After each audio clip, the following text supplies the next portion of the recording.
자, 이번 시간은 우리 백석의 작품 힘 바람벽이 있어 한번 해봅시다. 이 작품은요 1941년에 발표했다고 합니다. 일제 강점기 거의 끝날 때쯤이겠죠. 힘 바람벽에 비친 내면 풍경을 통해서요 자신의 타지에서의 삶과 고향이 아닌 곳이겠죠. 그리운 대상을 떠올려 보는 화자가 어려운 현실의 삶을 운명적으로 수용하겠다는 생각, 더 나아가 이를 극복하고 이제 극복하려는 의지를 드러내고 있다. 이렇게 보면 되겠습니다. 자, 이 작품에서 힘 바람벽이 되게 중요한 역할을 하는데 그것을 바라보는 사람의 내면을 비춰주는 뭐의 매개체다? 성찰의 매개체 역할을 합니다. 자아 성찰의 매개체이자 그 사람의 내면을 비춰주는 스크린의 영화 스크린 알죠? 스크린의 역할을 한다. 그 다음에 힘 바람벽에 비친 대상은요. 현재 화자의 쓸쓸하고 외로운 내면도 보여주고요. 동그라미 1번. 현재 화자의 쓸쓸하고 외로운 내면도 보여주고요. 그 다음에 여긴 안 나왔지만 선생님이 굳이 적자면 동그라미 2번. 화자가 그리워하는 그리움의 대상들도 열거합니다. 그리움의 대상들. 처음에는 어머님 얘기하고요. 두 번째는 예전에 사랑했던 여자를 얘기합니다.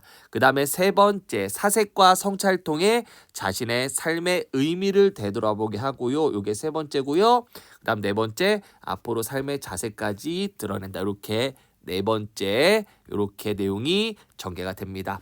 자, 주제의식은요. 화자의 현실 인식과 외롭다, 쓸쓸하다 이런 얘기겠죠. 화자가 지향하는 삶의 자세를 기승전결의 구성으로 전개한다. 자, 기승전결은 사실은 이거는 한시 중국에서 이제 우리가 받은 한시의 어떤 전개 방법인데 그냥 그렇구나 할 정도만 알고 넘어가면 될 것 같아요. 시험 문제는 크게 안 나올 것 같습니다. 자, 기에 해당하는 도입 부분에서는요. 그래도 우리가 굳이 보자면 기 처음 부분에서는요. 타지에서의 가난하고 고독한 삶, 타지에서 가난하고 고독한 삶을 화자가 머물고 있는 공간과 힘 바람벽에 비친 사물을 통해 드러낸다. 그래서 화자의 가난하고 고독한 삶을 드러내고요. 두 번째, 승에서는요. 승에서는 뭘 드러냅니까? 힘 바람벽에 비친 아까 선생님 얘기했죠. 그리운 사람의 모습을 통해 고독과 쓸쓸함이 심화된다. 이런 얘기고요. 그 다음에 전과 결에서는요. 힘 바람벽에 자신의 내면 의식을 담은 글자가 지나가는데 이를 통해 자신의 처지를 운명적으로 인식하지만 나중에는 결에서는 그걸 긍정적 수용하고 나아가 현재 처지를 극복하는 의지를 본다. 이렇게 우리가 네 단계로 해석하면 됩니다. 기승전결 이렇게는 사실은 시험에 나올 것 같지는 않고요. 그냥 내용이 네 군데, 네 개로 이렇게 정리된다. 이렇게 하면 될 것 같아요. 자, 성격은요. 회고적입니다. 회고 뭐야?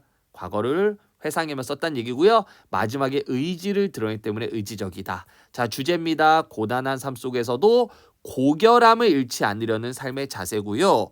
자, 화자의 내면 풍경과 삶에 대한 성찰 과정을 힘바람벽, 나의 화자의 내면을 드러내주는 스크린의 역할하는 힘 바람벽을 통해서 형성한다. 힘 바람벽은 또 스크린의 역할이자 자아 성찰의 매개체를 했고요. 감각적 이미지 시어를 많이 사용했나 봐요. 그 다음에 유사한 성격 소재를 열거했다. 나의 쓸쓸함을 드러내는 소재 아니면 그리움의 대상들 이런 겁니다. 자, 구성이 아까 선생님이 기승전결 네 가지로 구성된다 그랬죠. 첫 번째 힘 바람벽에 비치는 뭡니까? 외로운 생각들이 있습니다. 그래서 느끼는 정서는 쓸쓸함과 외로움이고요. 두 번째는 흰 바람벽에 나오는 그리운 사람들, 어머니와 또 사랑한 대상에서 그리움과 쓸쓸함이고요. 그 다음에 흰 바람벽에 비친 화자의 내면 의식과 운명론적 생각. 결국 나는 이렇게 쓸쓸하게 살아가도록 태어났구나. 이렇게 운명을 인식하는 거고요. 하지만 그걸 긍정적 수용하고 극복 의지를 보인다. 그래서 고결한 삶에 대한 다짐으로 화자가 이렇게 점점 생각을 변하게 하는 과정을 거치고 있네요. 자, 이제 작품 한번 들어가 볼까요? 갑니다. 오늘 저녁. 자, 시간적 배경이죠. 이 좁은 방에 공간적 배경. 좁은 방에 흰 바람 벽에 요거죠. 자, 첫 번째 주는 우리가 시간적 배경과 그 다음에 공간적 배경이 나왔고요. 이제 우리의 자아 성찰의 매개체인 흰 바람 벽이라는 중심 소재가 나왔습니다. 자, 흰 바람 벽 이걸 뭐라고요? 화자의 내면을 비춰주는 자아 성찰의 도구라고 그랬죠. 첫 번째 쓸쓸한 게 오고 간다. 자, 포인트 쓸쓸한 게 오고 간다. 우리 기승전결 기억나죠? 첫 번째 뭐라 했죠? 쓸쓸한 것들을 이제 흰 바람벽을 통해 드러내죠. 이 흰 바람벽에 그럼 도대체 그 쓸쓸한 게 뭐가 비치냐 했을 때 동그라미 1번 희미한 15촉의 전등이 어떤 지친 불빛을 던지고 있습니다. 오케이? 지친 불빛 무슨 법? 전등의 불빛이 지쳤대요. 의인법이죠. 근데 이거는 아무래도 화자의 그저 심정을 표현한 거 있죠. 화자의 심정을 시각적으로 표현한 거겠죠. 그래서 지친 어떤 불빛이 비추고요. 동그라미 2번 때의 쩐, 때가 많이 낀 이런 뜻입니다. 낡은 무명 셔츠, 나의 무명 셔츠가 어두운 그림자를 씌고 이것도 마찬가지예요. 그죠? 때에 쩔어서 까매진 나의 무명 셔츠에 그림자가 비치고 이렇게 해서 가면 되겠죠? 또 세 번째입니다. 따뜻한 감주 한 잔 먹고 싶다는 그런 나의 생각이 어떤 생각? 외로운 생각이 비춘다 이런 뜻입니다. 화자의 외로운 정서를 이렇게 표현하고 있죠. 그래서 화자의 쓸쓸한 심정을 시각적으로 그래서 표현하고 있는데 세 가지 얘기했죠. 첫 번째 뭡니까? 15축의 전등이 지친 불빛을 던지고 있고요. 이거는 화자의 마음이랑 똑같죠. 화자가 지금 지친 거죠. 두 번째, 때전 낡은 무명 셔츠가 어두운 그림자를 씌고 있고요. 세 번째는 따뜻한 감주, 식혜 한 잔 먹고 싶다는 외로운 생각이 헤매고 있습니다. 괜찮습니까? 여기까지 첫 번째 기입니다. 그래서 흰 바람벽을 통해 느낀 쓸쓸함과 외로움 이런 얘기죠. 자, 두 번째 갑니다. 그런데 자 시상 전환. 근데 사실 시상 전환은 아니고요. 내용이 이제 또 바뀝니다. 그냥 완전히 뭐 이제 긍정에서 부정 이런 건 아니고요. 앞에는 쓸쓸한 이제 어떤 소재를 얘기했다면 이제부터는 그림의 대상을 얘기하죠. 또 어찐 일인가? 이 흰 바람벽에 자, 첫 번째 뭡니까? 내 가난한 늙은 어머니가 있다. 가난한 늙은 어머니 이제는 그리움의 대상을 열거하죠. 가난한 늙은 어머니가 이게 시퍼렇게 추운 날인데 자, 시퍼렇게 춥다. 시퍼런이 추운 날이다. 자, 추우는 우리가 촉각인데 시퍼렇다라는 시각으로 얘기했기 때문에 공각적 심상 이해되시죠? 이렇게 힘든 날인데 차가운 물에 자 차가운 물은 촉각이겠죠. 그래서 아까 전에 우리 다양한 감각적 이미지를 썼다 이거 기억나죠? 차가운 물에 손을 담그고 무와 배추를 씻고 있다. 힘들게 고생하고 있다 이거죠. 자, 두 번째 동아리 두 번째 내 사랑하는 사람이 있다. 내가 그리워하는 사랑하는 사람이 그 흰 바람벽에 보인다 이거죠. 내 사랑하는 예쁜 사람이 어느 먼 조용한 바닷가 나지막한 집에 지아비는 그의 남편입니다. 나는 아닙니다. 내가 사랑하는 사람이 나와 사랑이 안 되고 다른 남자와 결혼했나 봐.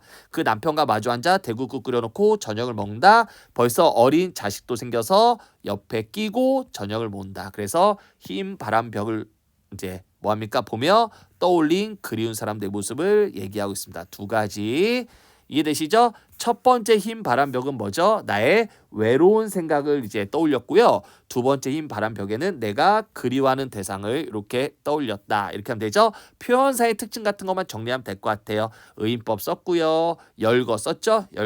내가 뭐 그리운 대상 열거했고요. 그 다음에 이렇게 감각, 공감각도 썼고요. 그 다음에 촉각도 이렇게 썼고요. 자, 그 다음 가볼까요?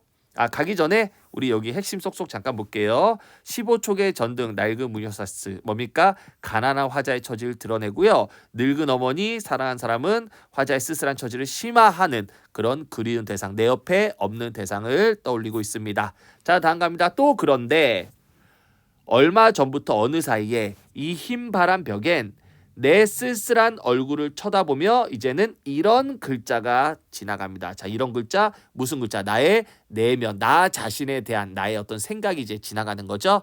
자, 나는 이 세상에서 가난하고 외롭고 높고 쓸쓸하게 살아가도록 태어났다. 자, 나의 화자의 운명, 내가 인식한 나의 운명을 흰 바람벽에 드러낸 겁니다. 그래서 운명적 체념이죠. 이 세상 살아가는데 내 가슴은 너무 많이 뜨거운 것, 그 다음에 호젓한 거 여기 적혀있죠. 쓸쓸하고 외로운 것, 그리고 사랑과 슬픔으로 가득 찬다. 여기까지. 자, 여기까지 뭡니까? 나의 내면의 어떤 내가 나를 인식했던 나의 내면의 어떤 나의 삶의 모습을 힘 바람벽을 통해 내가 드러내는 것입니다. 괜찮습니까? 그래서 화자의 운명에 대해서 내가 수능을 하는 거죠. 결국 나는 가난하고 외롭고 쓸쓸하게 살아가도록 태어났다. 나는 에휴 불쌍하게 살도록 태어났어. 이렇게 스스로 자기 운명적으로 자기 삶을 인식하고 체념하는 거죠. 자, 그리고 이번에는 자 이제 좀 내용이 바뀝니다. 나를 위로하는 듯이 나에게 힘을 어때? 울력한 듯이 울력 뭐 적혀 있지만 여러 힘을 합쳐 억누르다지만 나에게 힘내라는 듯이 이렇게 해석이 돼요. 눈질하며 주먹질하며 뭐야? 나의 의지를 복돋으며 이런 글자 지나간다. 무슨 글자? 위에랑은 다른 글자입니다. 하늘이 이 세상을 만들 때 하늘이 가장 귀하고 사랑하는 것들은 모두가 다 가난하고 높고 쓸쓸하고 언제나 넘치는 사랑과 슬픔 속에서 뭐했다? 살도록 만드셨다 이거죠. 결국 나는 뭐야? 하늘이 가장 귀하고 사랑하는 것이겠죠. 맞잖아. 내가 그렇게 살고 있다고 했으니까 위에서. 이거 뭡니까? 자기 위로와 극복 의지죠. 가난하지만 정신적으로 어떤 힘듦을 잃지 않으려 화자의 태도죠. 누가 그러듯이 초생딸, 바구지꽃, 짝새, 박나이가 그러듯이 또 누가 그러듯이 프란시스 잼, 도연명, 라이넬, 마리아 리케가 그러듯이 이들도 누굽니까? 이들도 비록 가난하고 외롭고 높고 쓸쓸하고 사랑과 슬픔에 살도록 했지만 이들도 결국 뭐다? 하늘이 귀하고 사랑하는 것들이다. 누구와 마찬가지로 나와 마찬가지로. 그래서 열거법을 썼고요. 그 다음 얘는 누가 똑같다? 나와 화자와 똑같다.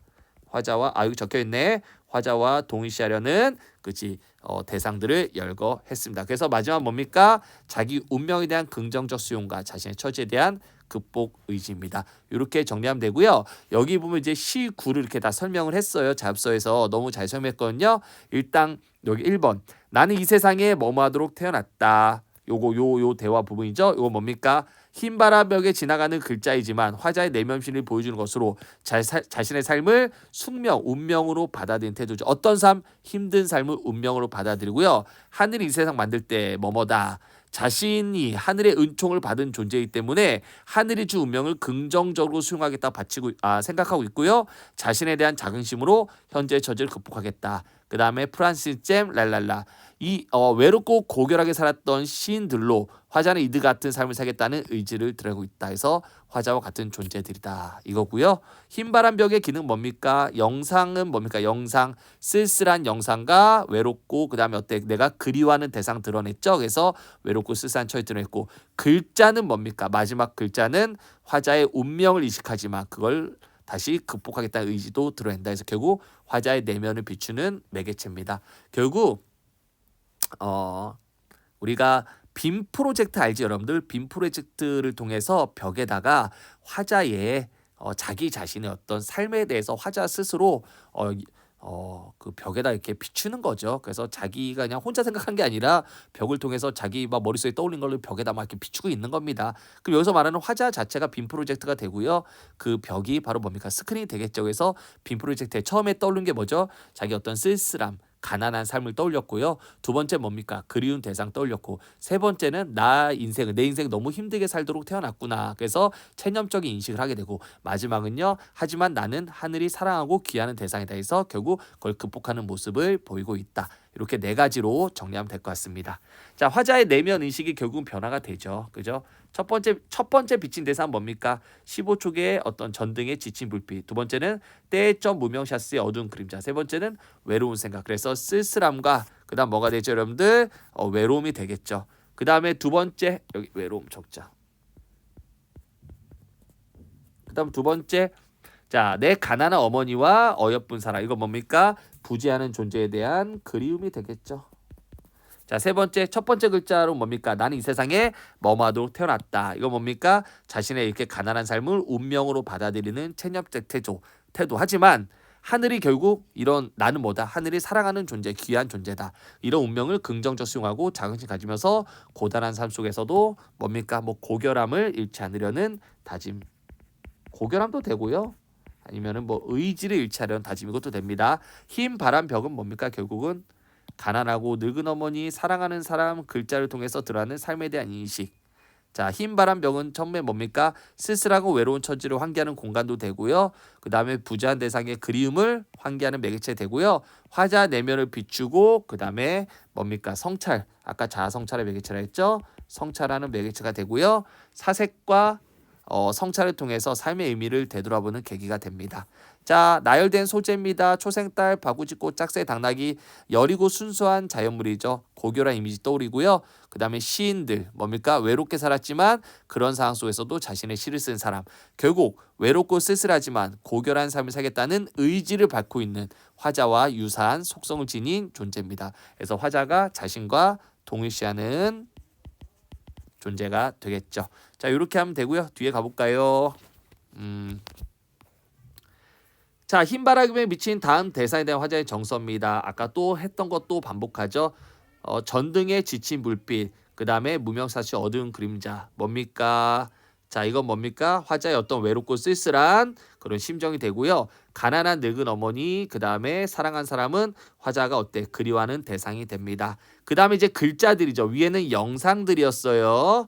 영상, 이제 아래는 글자입니다. 처음에 글자는 뭡니까? 이 세상에서 나는 뭐 되게 슬프게 살도 태어났다. 이거 뭡니까? 자신의 삶을 운명으로 받아들이고 가난한 삶, 힘든 삶을 운명으로 받아들이고 살려는 삶의 태도고요. 하지만 마지막에 내가 이렇게 사는 것은 하늘이 나를 사랑하고 귀하게 여겨서다. 이거 뭡니까? 자신 운명을 긍정적 수용하고 성찰하면서 고결하게 살겠다라는 걸 드러내고 있습니다. 자, 다음 마지막 부분에 나열된 시어의 공통점을 파악합시다. 화자가 추구한 삶의 자세.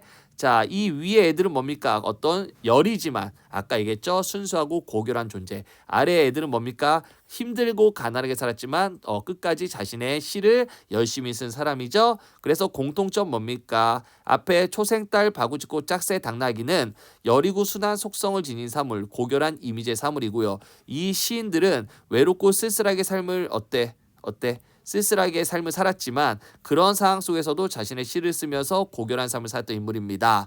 이들은 모두 하늘이 귀하고 사랑하는 것들이죠. 외롭고 순수한 영을 지닌 존재고 화자가 좋아하는 대상이자 화자와 동일시하는 대상이라고 보면 되겠네요. 뭐 그렇게 어렵지는 않습니다. 자, 3번 가겠습니다. 흰바람벽과 비교해서 활동해 볼까요? 선부자화상입니다. 여러분, 선부가 뭡니까? 선부는 자기 자신을 얘기합니다. 괜찮습니까? 그래서 자기 자신이 여기 적혀있죠. 김용준의 호. 그래서 자기 자신인데 자기 자신에 대해서 자화상을 한번 합니다. 근데 이게 한자로 하면 선이 착할 선자고 부가 뭡니까? 뭐 아저씨란 뜻이죠. 내가 과연 그런 사람이 될 수 있을까? 갑니다. 내 얼굴에서 굳이 결점을 찾아내자면 양미간이 좁고, 양미간은 눈썹 사이가 좁다는 얘기인데 우리가 일반적으로 눈썹 사이가 좁으면 참 어때 보여? 답답해 보이고 참 뭐가 고집이 세 보인다라고 해요. 관상적으로 양미간이 좁고 찌부러져 보이는 어때? 보는 이는 속이 빽빽하다 하겠지만 다시 갑니다. 내 얼굴에서 굳이 결점 찾아내면 양미간이 눈썹 사이가 좁다. 그 다음에 찌부러져 보는 이는 속이 빽빽하다 하겠지만 사실은 내 속이 빽빽한 게 아니라 눈썹의 좁은 내 마음속에 우울이 나타난 거다, 이런 뜻입니다. 무슨 말인지 이해됩니까? 한마디로 내 결점은 눈썹 사이가 좁은데 그리고 찌부러져 있는데 보는 사람마다 나보고 어때? 아유, 저 새끼 진짜 속이 좁다고 하겠지만 사실은 내가 속이 좁은 게 아니라 내 마음속에 우울함이 이 눈썹에 나타난 거다, 이런 뜻입니다. 마음속의 우울함을 통해 눈썹에 나타난 거다. 그러나 나는 이 우울로 하여금 나의 그림을 그리게 하고 글을 읽게 하며 내 불량심을 바로 잡아주는 것이다. 그래서 우울한다는 게 결국 부정적인 어떤 감정도 되지만 이 부정적을 통해서 나는 나의 어떤 그림도 그리고 글도 읽게 하고 내 불량심도 잡아주는 어떤 나의 삶의 활력소이자 삶의 수단으로 나는 하고 있다, 이런 얘기죠. 어떻게 하죠? 아무튼 보통은 일반적으로 눈썹이 되게 좁아서 사람들은 나보고 아유 속 좁은 새끼를 하겠지만 그게 아니라 나의 우울함이 드러난 거다.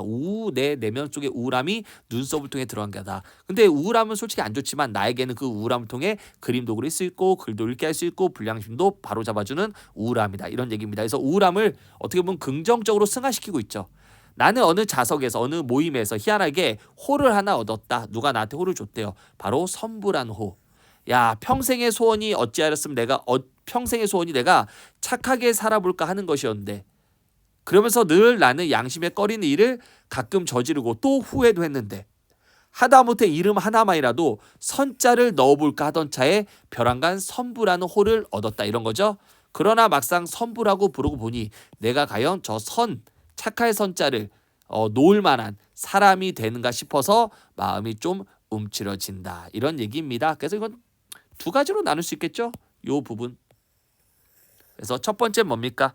내가 외모가 눈썹이 좁다. 그것은 그래서 사람들은 보는 사람들 나보고 아유 속이 좁을 거야 이렇게 생각하겠지만 그게 아니라 나의 외로운 마음이 나의 그 마음속의 외로움이 외모로 드러난 거다 이거고요. 하지만 그 외로움을 통해서 나는 그림도 그리고 글도 읽고 불량심을 바로잡아주는 그런 우울함이다 이런 얘기고요. 두 번째는 나는 어떤 모임에 가서 선불한 호를 얻었다. 사람들이 나보고 넌 선불 호를 해라 이렇게 했나 보지. 근데 내가 그걸 보고 내가 과연 이 선이라는 글자를 내가 쓸 수 있을까에 대해서 한번 성찰해 보는 그런 글이었네요.